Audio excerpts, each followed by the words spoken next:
Taken by the storm, communities in South Padre Island are finding ways to recover. My wife and I. Okay. That beautiful young lady right there. Rob Bartlett owns a condo on the bay side of the island. He watched the storm roll in from his window. And I sat there and I watched the whole roof peel right off. He says after living here for over 20 years, this is the worst he's seen. I'm going to go actually spray some foam on my, there's 5 holes up there that you can still see daylight. So hopefully I'll get that happen before another one comes in. The storm completely removed the roof off 3 units in the complex. Once those roofs came off, we had water penetrate to the lower units. We lost 3 Texas say-ball palms, 20-footers, and a lot of the landscape on the inside of our little paradise. Just inside of this property, you're going to see the white fencing, you're going to see the roof, but if we walk a few more feet to the backside of the condo, that white fencing and that roof you saw just a few seconds ago should be right here. Over at Isla Blanca Park, people are still shaken up. Out my window through the lightning and the storm, I just see this already flipped over and I see. Maria Hayes and her husband parked their trailer here in April. She woke up to see 2 trailers completely flipped over. Oh, that was your concern, do you go out and help or something going to get you or is that a person out there? I could not see beyond that except bolts of lightning coming down, the wind's going, the rain's coming from all sides. It felt like it was just coming from all sides. And I just kept thinking it's domino. We're going to hit their a golf cart's going to hit us. We're going to hit these guys. Hayes and another park resident didn't know a storm was coming and they didn't know how strong it would be. The alert they got just before 2 in the morning warned of 80-mile-per-hour winds. We thought we'd come down and see how beautiful South Padre was, and last night we survived what I would call a hurricane. Even under freezing temperatures, Jose Cavazos and his family came out to work. We need to make a living. I want to provide for my kids first and foremost, he said. While he sells corn, onions, piñatas, and firewood this afternoon, Cavazos says he's prepared for tonight. I bought a generator because the lights might go out during this cold weather, he says, since the power went out last year during the freeze.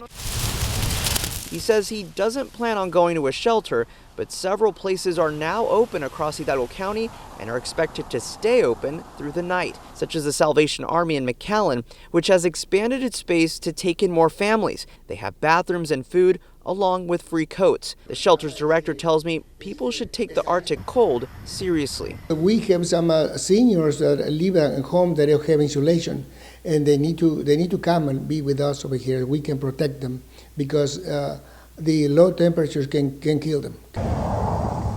As long as temperatures stay below 50 degrees, their shelter will stay open throughout the night. It's a busy time for roofers following the recent severe weather. It's a tough job as it is, and the heat? This is going to be one of the hottest that we've experienced so far. Is making the job even tougher. Right now we're hitting temperatures from 100 to 105 degrees. Now once you get on the roof, the heat, the shingles, you're looking at it jumping anywhere from 8 to 10 degrees. Manuel Loera Jr. co-owns Bison Roofing. He says asphalt shingles absorb heat, and it can't be avoided. A certain time of the day, the shingles expose themselves to being burning hot, so we gotta get down a little bit, rest our feet. It's burning. It's literally going through the heat's going through our shoes. Francisco Gonzalez, an employee, says he learned to listen to his body the hard way. There's been times where I've been myself stubborn, try to finish a job. I had a day that I had to get down. I started vomiting because of dehydration. I started feeling lightheaded.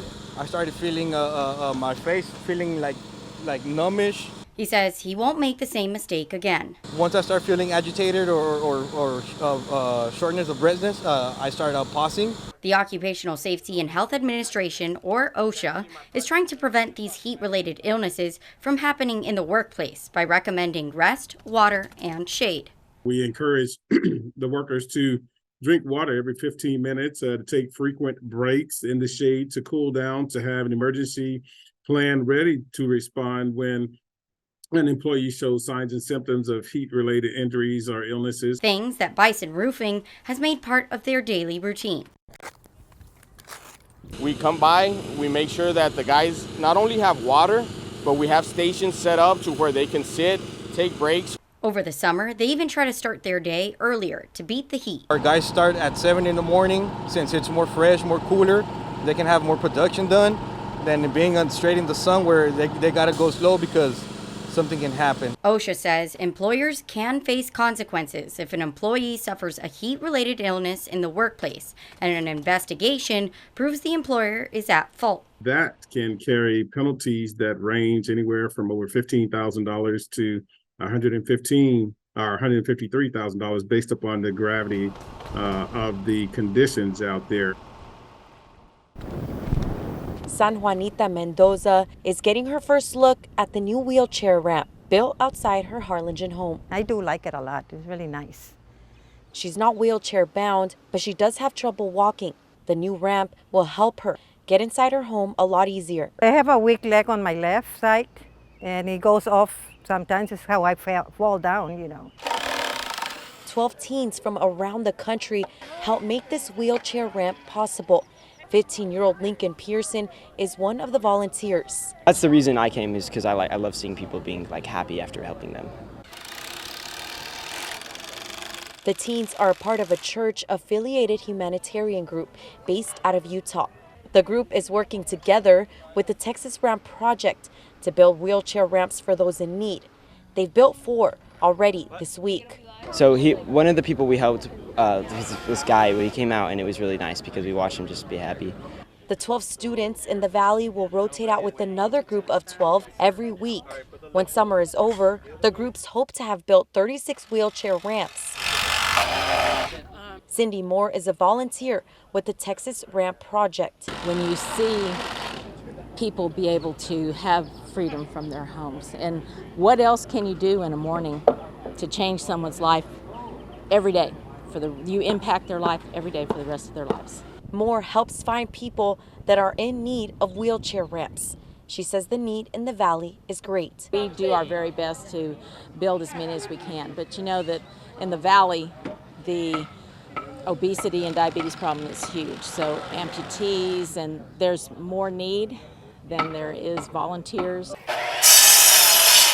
Mendoza says she's grateful for the new addition to her home and the volunteers who help make it possible. But work on the ramp, she says, isn't finished just yet. I'm gonna buy me some zero lights. I used to have them on my other stairs. Be pretty for Christmas, huh? Stephanie Rosales, Channel 5 News at 6.